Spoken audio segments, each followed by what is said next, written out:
DNT समन्वय समिति के नेतृत्व में मंगलवार दोपहर विमुक्त, घुमंतू और अर्ध घुमंतू जातियों से जुड़े बड़ी संख्या में लोग रैली के रूप में कलेक्ट्रेट पहुंचे और नारेबाजी करते हुए जिला कलेक्टर को मुख्यमंत्री के नाम अपनी 9 सूत्रीय मांगों का ज्ञापन सौंपा। ज्ञापन में इन जातियों के लिए सरकार द्वारा उठाए गए कदमों पर सवाल उठाते हुए चेतावनी दी गई कि यदि सरकार उनकी मांगों पर उचित फैसला नहीं करती है तो वे प्रदेश के विभिन्न जिलों में प्रदर्शन के बाद जयपुर में बड़ा आंदोलन करेंगे। राष्ट्रीय पशुपालक संघ और डीएनटी समन्वय समिति के अध्यक्ष लालजी रायका ने कहा कि विमुक्त, घुमंतू और अर्ध घुमंतू समाजों के लिए रेणेके और इदाते आयोग की सिफारिशों के आधार पर केंद्र और राज्य सरकारों ने नीतियां बनाई हैं, लेकिन राजस्थान सरकार ने इस पर उदासीन रवैया अपनाया है। उन्होंने बताया कि जातियों को सूचीबद्ध करने में कई विसंगतियां हैं, जैसे रैबारी को रायका और देवासी से अलग रखा गया है, जिससे उनके पहचान सर्टिफिकेट नहीं बन पा रहे हैं।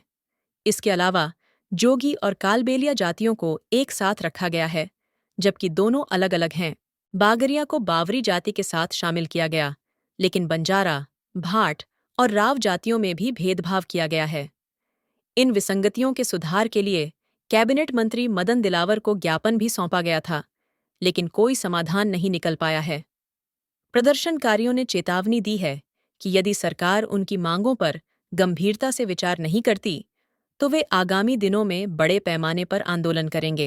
कि जो डीएनटी नीति सरकार ने बनाई है उसमें उन्होंने बहुत सारी विसंगतियां रखी हैं। सभी जाति के उपनामों को, पर्यायवाची नामों को शामिल नहीं किया है, इसलिए एक बहुत बड़ा वर्ग इस जो बेनिफिट से वंचित रह जाएगा। हमने एक 9 सूत्री मांग पत्र बनाया है, जिसमें पहला ये रखा है कि 10% अलग से रिजर्वेशन रहना चाहिए।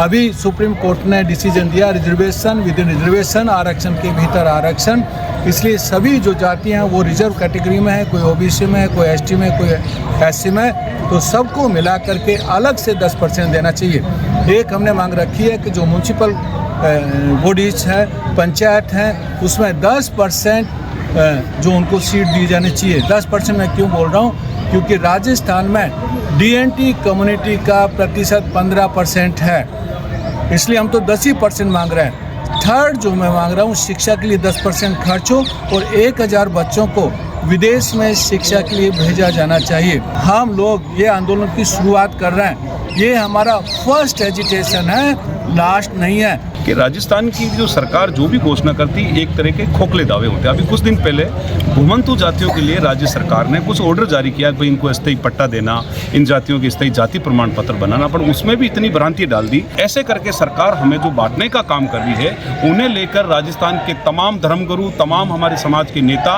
आज हम 7 जनवरी को पाली में एक बड़ी शुरुआत की है। सरकार को, जिला कलेक्टर साहब को हमने मुख्यमंत्री महोदय के नाम पर ज्ञापन सौंपा है। सरकार इस बात को मानती है तो ठीक है, नहीं है तो 1 वीक के बाद हम जोधपुर में एक महा आंदोलन करेंगे।